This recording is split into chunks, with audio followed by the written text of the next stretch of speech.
नमस्कार दोस्तों, diploma math मस्ती में आपका स्वागत है। तो एचएचएम का हम लोग चैप्टर नंबर 2 स्टार्ट कर दिए हैं। चैप्टर एचएचएम यानी हाइड्रोलिक एंड हाइड्रोलिक मशीन का हम लोग आज पढ़ने वाले हैं, चैप्टर नंबर 2। ठीक है, तो चैप्टर नंबर जो आपका 2 है, आपका क्या है कि तरलों के गुण है यानी प्रॉपर्टीज ऑफ फ्लूइड्स। यानी कि तरल हम लोग चैप्टर नंबर 1 में पढ़ चुके थे कि इंट्रोडक्शन यानी तरल क्या होते इसके बारे में पढ़े थे। ठीक है, और इस भी आज के जो हम लेक्चर में पढ़ेंगे कि प्रॉपर्टी क्या होती है, यानी कि जो तरल होते हैं उसके क्या कौन कौन सी प्रॉपर्टी है। तो ये मोस्ट इंपॉर्टेंट क्वेश्चन है, हर बार क्वेश्चन में पूछता, एग्जाम में पूछता है कि तरल के गुण क्या होते हैं। ठीक है, तो 10 से 12 ये आपके प्रॉपर्टी हैं तरल के, उन्हीं चीज़ को पढ़ना है। उसके बाद ये चैप्टर हो जाएगा आपका फिनिश। इसमें से कुछ न्यूमेरिकल भी बनते हैं। तो जो लोग भी प्राइम मेंबरशिप लिए हैं उनको हम प्राइम मेंबरशिप में ये नोट्स प्रोवाइड करवा दिया गया है। प्राइम मेंबरशिप वाले ग्रुप में चैप्टर 3 तक नोट्स प्रोवाइड करवा दिया गया है, जो कि आपका नेक्स्ट चैप्टर तक। क्लियर, तो आप लोग रिवीजन करिए, नोट्स बनाइए। क्लियर, तो चलिए हम आते हैं आज के टॉपिक पे। तो पहला जो आपका टॉपिक है आपका पदार्थों के यानी कि तरल पदार्थों के गुण यानी तरलों के गुण। तो क्या क्या गुण होते हैं तरल में। तो पहला जो आपका तरल की जो प्रॉपर्टी होती है, गुण होती है, पहला है तापकण तथा दाब का प्रभाव। यानी कि जो तरल होता है उसमें अगर ताप अगर इंक्रीज किया जाए, ताप को बढ़ाया जाए या दाब को बढ़ाया जाए तो क्या तरल पर इफेक्ट आएगा, ये हमको पढ़ना है। ठीक है, दूसरा पढ़ना है कि तरल का जो घनत्व क्या होता है और मास घनत्व यानी कि द्रव्यमान घनत्व क्या होता है या घनत्व क्या होता है, इसके बारे में पढ़ना है। क्लियर, थर्ड जो हमको पढ़ना है आपेक्षिक घनत्व क्या होता है। ये हमेशा क्वेश्चन पूछता है कि आपेक्षिक घनत्व क्या होता है। ठीक है, वेट डेंसिटी जिसको बोल सकते हैं या स्पेसिफिक डेंसिटी भी बोलते हैं। क्लियर, चौथा जो हमको पढ़ना है आपेक्षिक विशिष्ट घनत्व। तो आपेक्षिक घनत्व और स्पेसिफिक वैल्यूम विशिष्ट घनत्व में दोनों में डिफरेंस होता है, इसको भी हम समझेंगे। क्लियर, और अगला जो प्रॉपर्टी है पांचवा आपका जो है आपेक्षिक घनत्व या विशिष्ट गुरुत्व जिसको बोल सकते हैं। ठीक है, आपेक्षिक या विशिष्ट गुरुत्व इसको बोल सकते हैं। स्पेसिफिक ग्रेविटी क्या होता है इसके बारे में पढ़ेंगे। ये उतना इम्पॉर्टेंट नहीं है, फिर भी इसको पढ़ लेंगे। क्लियर, और सबसे जो मोस्ट इम्पॉर्टेंट है, मोस्ट इम्पॉर्टेंट ये वाला है आपका, यानी संसंजन क्या होता है, यानी कि जो तरल होता है उसमें कोहेजन क्या होता है और एडहेशन क्या होता है यानी आसंजन क्या होता है। ये हर बार क्वेश्चन में पूछता है। ठीक है, ये सातवां हो गया। छठवां, आठवां जो होता है आपका विस्कोसिटी यानी कि तरल में श्यानता का गुण क्या होता है इसके बारे में हम लोग पढ़ेंगे। क्लियर, टोटल ये सभी प्रॉपर्टी हैं, तो इनको आप ध्यान में रखिएगा। क्लियर, और शुद्ध गति की श्यानता। क्लियर, ये आपका 9वां प्रॉपर्टी है। 10वां आपका पृष्ठ तनाव, मोस्ट इंपॉर्टेंट की ये है आपका मोस्ट इंपॉर्टेंट कि पृष्ठ तनाव क्या होता है। इसमें क्या है कि थियरी भी पूछता है और आपका तो थियरी तो ज़्यादातर थियरी पूछता है और न्यूमेरिकल पाई भी कभी पूछ लिया। ठीक है, उसके बाद नेक्स्ट आपका 11 जो नंबर है केशिकात। तो आपको इसमें से अगर सभी नहीं लिखते हैं, सिर्फ आप 7 से 8 भी लिख देंगे जो मोस्ट इम्पॉर्टेंट है, उसके बाद आपका भी नंबर मिल जाएगा। ठीक है, और 12 नंबर जो है वाष्प दाब यानी वेपर प्रेशर क्या होता है, और 13 जो है कंप्रेसिबिलिटी यानी कि संपीड्यता। क्लियर, इतने हमके प्रॉपर्टी। अब आप कौन सा लिख देंगे तब भी काम चल जाएगा। संपीड्यता लिख दीजिएगा, वेपर प्रेशर, केशिकात, सरफेस टेंशन। क्लियर, यहाँ पर 4 ये हो गया।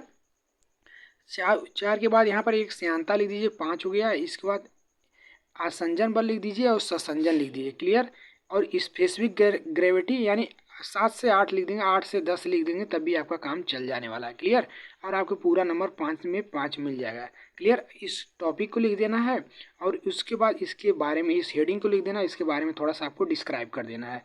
क्लियर, तो आइए हम एक एक को समझते हैं। पहले हम समझते हैं कि ताप तथा दाब का प्रभाव क्या होता है। यानी कि जो तरल होते हैं, फ्लूइड होते हैं, तरल पर ताप और दाब का क्या प्रभाव पड़ता है। तो तरल पे कोई भी आपका तरल है, मान लीजिए अब किसी बर्तन में रखा गया तो उस पर अगर आप प्रेशर लगाते हैं तो बहुत कम इफेक्ट आएगा, यानी कि वो बहुत कम दबेगा। ठीक है, और टेम्परेचर अगर इंक्रीज करते हैं डिक्रीज करते हैं तो जो आपके तरल है उसमें ज़्यादा डिफरेंस देखने को मिलेगा। क्लियर, तो ताप पर क्या प्रभाव पड़ता है और दाब पर क्या प्रभाव करता है, आइए जानते हैं। द्रव में अतिरिक्त दाब लगाने से हवा के आयतन में बहुत थोड़ी कमी होती है। ठीक है, तो द्रव पर जब आप दाब लगाएंगे तो द्रव कब दबेगा, जब उसके मान ली वॉल्यूम एयर के आयतन में कमी होगा, तो तभी तो उसके क्या, जब एयर यानी हवा यानी द्रव के अंदर जो हवा होती है उसके आयतन में कमी होगा तभी तो द्रव दबेगी, अदरवाइज नहीं दबेगी। अर्थात दाब परिवर्तन से द्रव के आयतन में नगण्य परिवर्तन होता है। तो दाब अगर चेंज करते हैं, आप घटाते हैं बढ़ाते हैं, तो दाब में द्रव में कोई परिवर्तन नहीं होगा, यानी कि 9 के बराबर होता है। क्लियर। इस प्रकार ताप में परिवर्तन होने पर द्रव के आयतन पर अत्यधिक प्रभाव पड़ता है। तो मैंने पहले ही बताया कि अगर टेम्परेचर अगर चेंज करते हैं तो द्रव के आयतन में इफेक्ट हो जाएगा। ठीक है, अर्थात ताप परिवर्तन होने पर द्रव के आयतन में बहुत थोड़ा परिवर्तन होता है, यानी कि ताप परिवर्तन करेंगे तो द्रव के आयतन में थोड़ा सा परिवर्तन हो जाएगा। क्लियर। सॉरी फॉर दैट, वो थोड़ा सा स्क्रॉल करते हुए लग गया। ठीक है, क्लियर। चलिए, और दाब घटाने पर इसका आयतन बढ़ता है। तो अगर आप दाब घटाएंगे तो इसका आयतन बढ़ेगा। क्लियर, आई बात समझ में। तो अगर आप ताप में परिवर्तन करते हैं तो द्रव का आयतन में थोड़ा सा परिवर्तन होगा, लेकिन दाब घटाने पर इसका आयतन बढ़ता है। तो अगर आप दाब घटाते हैं तो इसका आयतन बढ़ेगा। क्लियर, यानी इसका एक्सपेंशन होता है। क्लियर। चलिए, दूसरा आपका है घनत्व की बात कर लेते हैं, डेंसिटी की। तो घनत्व क्या है कि घनत्व क्या होता है, द्रव्यमान बटे आयतन होता है। जो आपका घनत्व होता है तरल, किसी कोई भी तरल हो तो उसको क्या बोलते हैं, यानी कि मास बटे वॉल्यूम, यानी कि तरल का जो द्रव्यमान होगा और उसके वॉल्यूम का जो रेशियो होगा वही आपका डेंसिटी कहलाएगा। क्लियर। तो घनत्व क्या होता है, किसी तरल के द्रव्यमान और उसके आयतन का अनुपात घनत्व या द्रव्यमान घनत्व कहलाता है। क्लियर। अर्थात इसको फार्मूले में लिख सकते हैं, डेंसिटी को हम किससे डिफाइन करते हैं, रो से, यानी घनत्व को हम रो से प्रदर्शित करते हैं। या तो आप इसका कोई एक और परिभाषा लिख सकते हैं, किसी पदार्थ के इकाई आयतन में जितनी द्रव्यमान होती है उसे उस पदार्थ का क्या बोलते हैं, घनत्व बोलते हैं। ठीक है, अब घनत्व को हम किससे रिप्रेजेंट करते हैं, घनत्व को हम रो से रिप्रेजेंट करते हैं। क्लियर। तो घनत्व इक्वल टू होता है तरल की संगति, यानी तरल का द्रव्यमान बटे तरल का आयतन, यानी कि आपका रो इक्वल टू हो जाता है m/v होता है। ये होता है घनत्व का परिभाषा। क्लियर। तो घनत्व आपको आई होप समझ में आ गया कि घनत्व क्या होता है। अब इसका जो मात्रक होगा आपका, अब यहाँ पर द्रव्यमान का क्या होता है, केजी होता है, और आयतन का मात्रक क्या होता है, मीटर क्यू। तो केजी प्रति क्या हो जाएगा, मीटर क्यू। इसका क्या है, इसका यूनिट हो जाएगा, मात्रक हो जाएगा। क्लियर, यानी केजी प्रति मीटर क्यू इसका हो जाएगा एसआई मात्रक हो जाएगा, कि ग्राम प्रति मीटर क्यू। क्लियर। और तरल की घनत्व की बात करेंगे, जो तरल का जो डेंसिटी होता है वो कितना होता है, 1000 होता है केजी पर मीटर क्यू। कितने डिग्री सेंटीग्रेड पर, यानी 4 डिग्री सेंटीग्रेड पर जो तरल का घनत्व होता है, जल का घनत्व। ठीक है, 4 डिग्री सेंटीग्रेड पर जल का जो घनत्व होता है उसको बता रहे हैं 1000 केजी पर मीटर क्यूब होता है। क्लियर। अगर आप लोगों को यहाँ तक चीज़ें क्लियर हो गई तो एक बार लाइक कर दीजिए, सभी लोग एक बार लाइक कर दीजिए। ठीक है, और अपने दोस्तों को भी शेयर कर दीजिए। काफ़ी देखिए आप लोग का सेशन, आप लोग देखिए जितना ज़्यादा लोग जुड़ेंगे आपकी क्लासेस वैसे ही आपको रेगुलर वे में मिलती रहेंगी। ठीक है, आप लोग यार ज़्यादातर लोग देखते नहीं, इतना अच्छे से क्लासेस चलाते हैं। कोई भी डाउट हो तो आप कमेंट करके बताइए।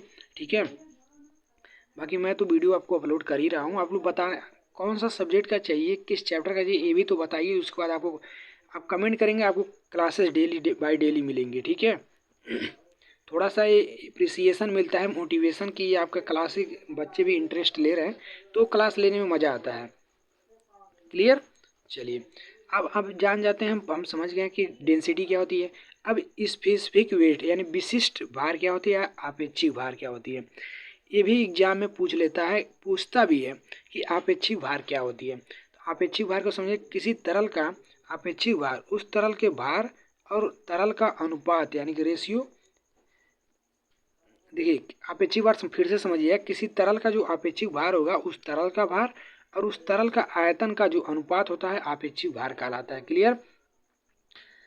अर्थात किसी पदार्थ का आपेक्षिक भार उस पदार्थ के इकाई आयतन का भार होता है। तो आपेक्षिक भार जो होगा उसके इकाई आयतन का भार होता है। क्लियर। इसको भी आपको याद रख लेना है, इम्पॉर्टेंट है कि जो आपेक्षिक भार होता है उस तरल का क्या होता है, भार होता है, और उसका अनुपात होता है तरल का आयतन का अनुपात। क्लियर, यानी इसे स्मॉल डब्ल्यू से रिप्रेजेंट करते हैं। स्मॉल डब्ल्यू इक्वल टू क्या होगा, यानी आपेक्षिक भार इक्वल टू हो जाएगा तरल का भार बटे तरल का आयतन। ये हो गया आपका आपेक्षिक भार। क्लियर, आई बात समझ में। चलिए, इसका भी आपका मात्रक वही होगा, यानी कि डब्ल्यू क्या है, केजी पर मीटर क्यू। इसका भी मात्रक होगा केजी पर मीटर क्यू, इसका भी वही मात्रक होगा। क्लियर।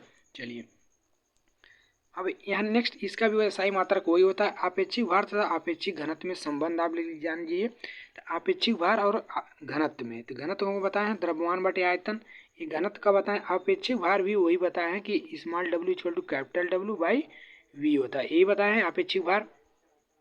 क्लियर, आपेक्षिक भार आपको यही बताया गया है। और यहाँ पर ये बताया गया है कि घनत्व क्या है, द्रव्यमान बटे आयतन यानी एम बाई वी, ये घनत्व बताया गया है आपको। तो इसमें दोनों में रिलेशन क्या है, ये न्यूमेरिकल पूछता है इससे, तो रिलेशन आप लोग समझ जाइए।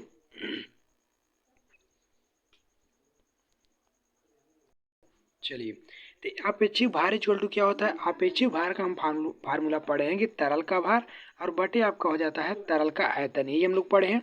आपेक्षिक भार का हम ये लोग फार्मूला ही पढ़े हैं कि तरल का जो भार होता है बटे तरल का आयतन, ये आपका आपेक्षिक भार है। और आपेक्षिक भार को हम स्मॉल डब्ल्यू से रिप्रेजेंट करते हैं, इसको हम लोग पढ़ें। क्लियर, तो स्मॉल डब्ल्यू इक्वल टू तरल का भार गुणे गुरुत्वीय त्वरण। अब यहाँ पर ये समझिए, ये जो तरल का भार है ना, एक तरह से बल वाला है, ठीक है। तरल का जो भार है एक तरह बल वाला है, यानी आप लोग पढ़े होंगे, यानी आप साइंस में यानी पढ़े होंगे फिजिक्स में, F equal to m into a होता है ना, ये क्या है यहाँ पर एम जी होता है। F equal to m into a होता है, लेकिन जब गुरुत्वीय त्वरण होगा तो जी हो जाएगा, एम इंटू जी होता है। एफ यहाँ क्या है, एक तरह से भारी है, तो एम यानी कि इसके स्थान पर हम लिख सकते हैं तरल का द्रव्यमान गुणे गुरुत्वीय त्वरण। तो हम तरल के भार के स्थान पर यानी एफ के स्थान पर हम क्या लिख सकते हैं, इसके स्थान पर एम इंटू जी लिख सकते हैं, ठीक है।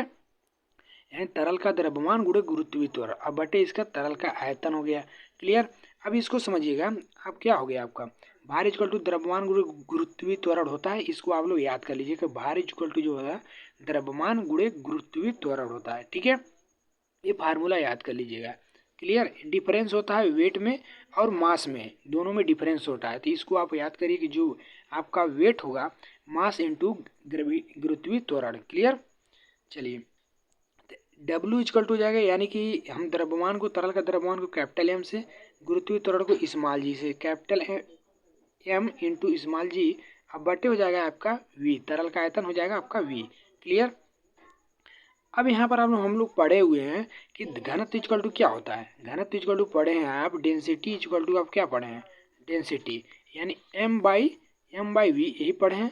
तो यहाँ पर आपको क्या देखने को मिला, एम जी, यहाँ समझिए, यहाँ पर आपको जो देखने को मिल रहा है एम इंटू जी बटे भी, यही देखने को मिल रहा है। एम बाई भी आपको क्या मिल गया, ये आपका हो गया डेंसिटी यानी कि रो, ठीक है। डेंसिटी को कैसे रिप्रेजेंट करते हैं, रो यानी कि एम बाई वी, तो ये हो गया रो इंटू जी। तो डब्ल्यू इक्वल टू क्या हो जाएगा, यानी इसके स्थान पर हम रो लिख दिए, rho into g. Clear, rho into g. Clear, तो यानी W equal to rho into g, ये आपका इन दोनों में रिलेशन है। क्लियर, चलिए आई होप आपको पूरा क्लियर हो गया होगा। W equal to rho into g, इन दोनों का रिलेशन है आपेक्षिक भार तथा घनत्व में। तो आपेक्षिक भार यहाँ क्या है स्मॉल w, और घनत्व क्या है रो, ठीक है। तो आप यहाँ आपको क्या कंक्लूजन निकल रहा है कि आपेक्षिक भार जो होता है, आपेक्षिक जो भार होता है, आपेक्षिक घनत्व आपेक्षिक जो भार होता है घनत्व और गुरुत्वीय त्वरण के गुणनफल के बराबर होता है। क्लियर, चलिए नेक्स्ट आपका जो है इम्पोर्टेंट है विशिष्ट आयतन।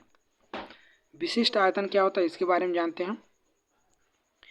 स्पेसिफिक वॉल्यूम, किसी तरल का आपेक्षिक आयतन जो होता है उस तरल के आयतन व द्रव्यमान का अनुपात होता है। तो जो आपेक्षिक आयतन होता है उस तरल का द्रव्यमान, उस तरल का जो आयतन होता है और उसके द्रव्यमान का जो रेशियो होता है उसी को बोलते हैं आपेक्षिक आयतन। इसे हम क्या स्मॉल v से रिप्रेजेंट करते हैं। तो स्पेसिफिक वॉल्यूम को जो हम स्मॉल v से रिप्रेजेंट करते हैं, आपेक्षिक आयतन इक्वल टू फार्मूला क्या बनेगा, तरल का आयतन बटे तरल की द्रव्यमान, ये आपका आपेक्षिक यानी स्पेसिफिक वॉल्यूम का आपका फार्मूला बन गया। क्लियर, यानी आपेक्षिक आयतन का। क्लियर है, चलिए मोस्ट इम्पॉर्टेंट की जो बात करें, मोस्ट इम्पॉर्टेंट क्वेश्चन हर बार पूछता है ये वाला कि आपेक्षिक घनत्व क्या होता है, ये पूछता है आपेक्षिक घनत्व या विशिष्ट या आपेक्षिक गुरुत्व।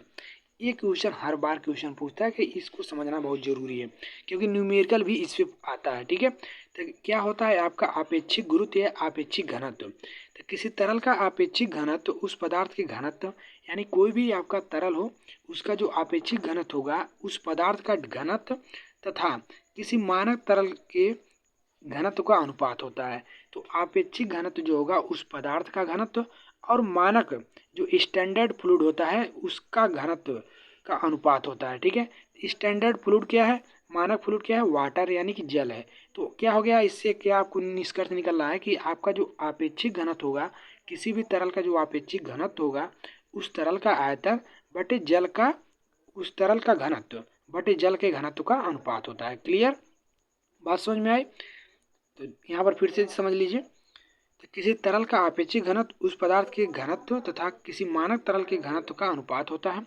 किसी पदार्थ के आपेक्षिक भार या वेट डेंसिटी, किसी मानक तरल के आपेक्षिक भार या वेट डेंसिटी का अनुपात को उस पदार्थ का आपेक्षिक घनत्व कहते हैं। क्लियर, इसे हम क्या एस से रिप्रेजेंट करते हैं।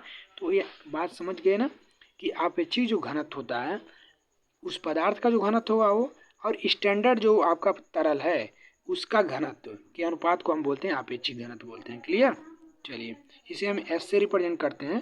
तो द्रव का जो घनत्व होगा, द्रव का घनत्व यानी 4 डिग्री सेंटीग्रेड पर पानी का घनत्व होता है। ठीक है, तो आपका अपेक्षित घनत्व का फार्मूला एस इक्वल टू क्या होगा, द्रव का घनत्व यानी कि जिस भी आपका कोई भी जो आपका तरल है उसका घनत्व बटे 4 डिग्री सेंटीग्रेड पर पानी का घनत्व, ये स्टैंडर्ड होता है। तो ये आपका फार्मूला बन गया। क्लियर, तो अपेक्षित घनत्व इक्वल टू हो गया द्रव का घनत्व बटे 4 डिग्री सेंटीग्रेड पर पानी का घनत्व। क्लियर, चलिए तो 4 डिग्री सेंटीग्रेड पर पानी का घनत्व कितना होता है, 1000 kg पर मीटर क्यूब, यही होता है। क्लियर, तो 4 डिग्री इसको याद रखिए, ये न्यूमेरिकल में बहुत बहुत मदद करेगा। ठीक है, तो काफ़ी इंपॉर्टेंट है। क्लियर, चलिए इसके बाद जो हम लोग पढ़ेंगे नेक्स्ट प्रॉपर्टी, कल इसका एक लेक्चर और होगा, उसके बाद ये चैप्टर आपका फिनिश हो जाएगा। कल के लेक्चर में एक न्यूमेरिकल भी करवा देंगे इससे अपेक्षित घनत्व से रिलेटेड। क्लियर, तो कल जो टॉपिक पढ़ने वाले हैं ससंजन आसंजन, ये मोस्ट इंपॉर्टेंट है। केशिका तो क्या होता है, पृष्ठ तनाव क्या होता है, सब कुछ कल पढ़ने वाले हैं। ठीक है, तो कल का सेशन काफ़ी इंपॉर्टेंट होने वाला है, तो कल जरूर मिस मत करिए। और जो लोग भी बिल्डिंग कंस्ट्रक्शन का लेक्चर नहीं देखे हैं उसका भी लिंक मैं वीडियो के डिस्क्रिप्शन में दे दूंगा, वहाँ से जाकर देख लीजिए। और जिनको भी नोट्स लेना है इस नंबर पर कांटेक्ट कर सकते हैं, 96 21 64 11 73। क्लियर, तो वो नोट्स के लिए जिनको वो भी प्राइम मेंबरशिप लेना है इस पर कॉन्टेक्ट करिए। ठीक है, बाकी वीडियो कैसा लगा कमेंट में जरूर बताएं और अपने दोस्तों के पास भी एक बार शेयर कर दीजिए। क्लियर, चलिए मिलते हैं इसके अनदर नेक्स्ट वीडियो के साथ, तब तक के लिए जय हिंद।